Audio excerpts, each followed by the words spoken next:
이번 시간에는 회전체의 성질에 대해서 알아보겠습니다. 학습 목표는 회전체의 성질을 이해하는 것이고 학습 요소로는 회전체, 회전축, 원뿔대에 대해서 알아보겠습니다. 먼저 회전체를 알아보면 회전문은 축을 중심으로 돌아가게 만든 문으로 건물 내부와 외부의 공기를 차단하여 효과적으로 에너지를 절약할 수 있다. 회전문의 문짝 하나를 한 바퀴 돌렸을 때 생기는 입체 도형의 모양을 알아보자 라고 했죠. 회전문의 모양은 직사각형이므로 직사각형을 회전축을 중심으로 한 바퀴 돌리면 원기둥 모양이 되겠죠. 회전축을 표시를 해보면 회전을 시키면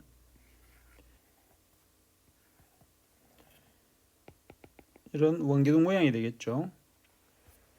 앞에서 회전문의 문짝을 직사각형으로 생각하면 한 바퀴 돌렸을 때 생기는 입체 도형은 원기둥이다. 다음 그림과 같이 직사각형, 직각삼각형, 반원을 직선 L을 축으로 하여 1회전 시키면 각각 원기둥, 원뿔, 구와 같은 입체 도형이 생긴다.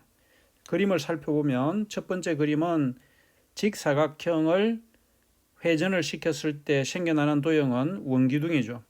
다음에 삼각형을 회전축을 중심으로 돌리면 원뿔이 생기고 반원을 회전을 시키면 구가 되죠.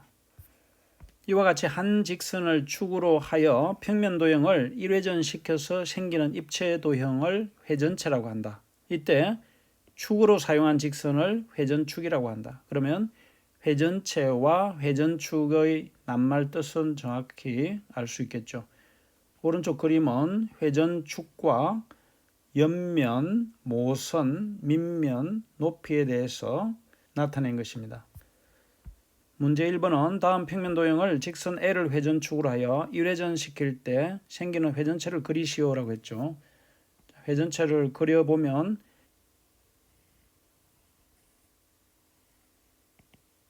이런 모양이 되겠죠. 그리고 오른쪽은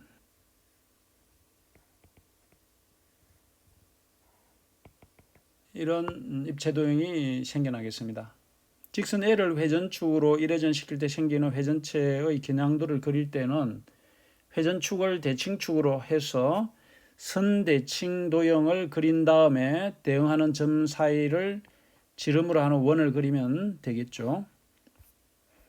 문제 2번은 다음 회전체는 어떤 평면 도형을 1회전 시킨 것인지 그리시오. 먼저 주어진 회전체의 중심을 지나는 회전축을 하나 그려봅니다. 그리고는 그 옆에 나타나는 도형에서 단면을 생각해 보면 회전축을 중심으로 해서 이런 모양이 된다는 것을 알 수 있겠죠. 2번도 보면 주어진 회전체의 중심을 지나는 회전축을 하나 그리면 이 회전축에 따라서 생겨나는 도형의 단면을 생각할 수가 있겠습니다. 이런 모양이 되죠. 그래서 단면을 그려보면 이런 도형을 회전시켜서 생겨난 회전체라는 것을 알 수 있겠죠. 다음 그림과 같이 원뿔을 밑면에 평행한 평면으로 잘라서 생기는 두 입체 도형 중에서 원뿔이 아닌 입체 도형을 원뿔대라고 한다. 그러면 원뿔대의 정의를 원뿔을 밑면에 평행한 평면으로 잘라서 생기는 두 입체 도형 중에서 원뿔이 아닌 입체 도형을 원뿔대라고 한다고 했죠. 그래서 원뿔대의 정의를 원뿔을 밑면에 평행한 평면으로 잘랐을 때 원뿔이 아닌 아래 부분을 원뿔대라고 한다고 알아두면 되겠습니다. 그 다음에 오른쪽 그림을 보면 원뿔대에서 요소들을 밑면, 옆면, 높이, 밑면 이렇게 나타냈죠. 그러면 밑면이 아래와 위 두 군데가 있죠. 다음 원뿔대에서 평행한 두 면을 밑면이라고 하고 밑면이 아닌 면을 옆면이라고 한다. 또 두 밑면의 수직인 선분의 길이를 원뿔대의 높이라고 한다. 그래서 원뿔대에서 밑면과 옆면, 높이에 대해서 알아봤습니다. 문제 3번은 다음 원뿔대는 어떤 평면 도형을 1회전 시킨 것인지 그리시오라고 했죠. 자, 그림을 보면 앞에서 살펴본 대로 회전체의 중심을 지나는 회전축을 하나 그려봅니다. 그리고 모양에 따라서 단면을 생각하면 이런 사다리꼴이 된다는 것을 알 수 있겠죠. 그래서 그려보면 회전축을 그려서 사다리꼴 모양을 그리게 되면 이 모양을 회전시켜서 나타난 도형이 왼쪽에 회전체라는 것을 알 수 있겠죠. 다음은 회전체를 자를 때 생기는 단면은 어떤 모양일까라고 했죠. 다음 그림과 같이 두 가지 방법으로 원기둥 모양의 케이크를 평면으로 잘랐다. 단면의 모양에 대해서 생각해 보자. 케이크를 수평으로 자르게 되면 단면의 모양은 원이 되겠습니다. 그리고 케이크를 수직으로 자르게 되면 직사각형 모양이 되겠죠. 다음 그림과 같이 회전체를 회전축의 수직인 평면으로 자르면 그 단면의 경계는 항상 원이 된다. 왜냐하면 회전했기 때문에. 그래서 원기둥이나 원뿔이나 굴을 평면으로 자르게 되면 그 단면의 모양은 원이 되겠습니다. 또 회전체를 회전축을 포함하는 평면으로 자르면 그 단면은 모두 합동이고 회전축을 대칭축으로 하는 선대칭도형이 된다. 왼쪽 그림을 보면 직사각형을 회전을 시켰죠. 그래서 평면으로 자르게 되면 그 단면은 회전축을 중심으로 좌우 대칭이 되는 선대칭 도형이 된다는 것입니다. 그리고 원뿔도 마찬가지로 단면의 모양은 삼각형이 되고 회전축을 중심으로 선대칭 도형인 것을 알 수가 있겠죠. 구도 마찬가지입니다. 회전축을 중심으로 나타나는 두 반원은 선대칭 도형이죠. 이상을 정리하면 회전체의 성질은 회전체를 회전축의 수직인 평면으로 자른 단면의 경계는 원이다. 두 번째, 회전체를 회전축을 포함하는 평면으로 자른 단면은 모두 합동이고 회전축을 대칭축으로 하는 선대칭 도형이다.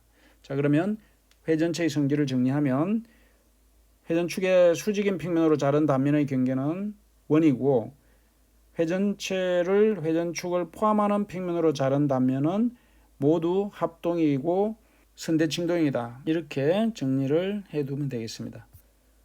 문제 4번은 다음 원뿔대를 주어진 평면으로 자를 때 생기는 단면을 각각 그리시오.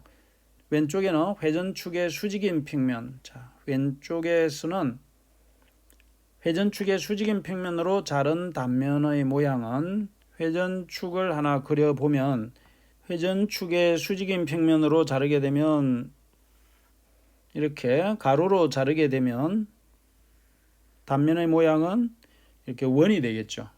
그래서 회전축의 수직인 평면으로 자를 때 생겨나는 단면은 원이 되겠습니다.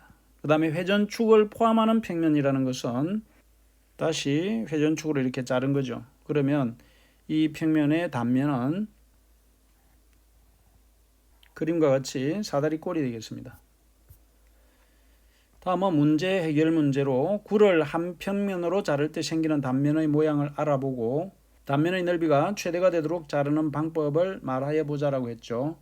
자, 그러면 굴을 하나 생각해 보면 이 굴을 한 평면으로 자를 때 생기는 단면의 모양은 색깔을 달리해서 잘라보면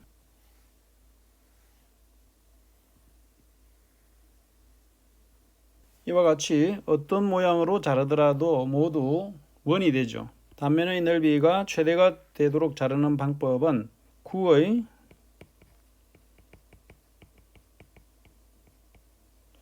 중심을 지나는 평면으로 자르면 되겠죠. 지나는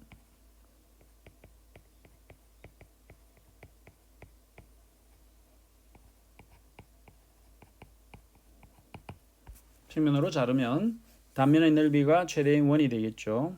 이상으로 이번 시간에는 회전체에 대해서 알아봤습니다. 수고 많았습니다.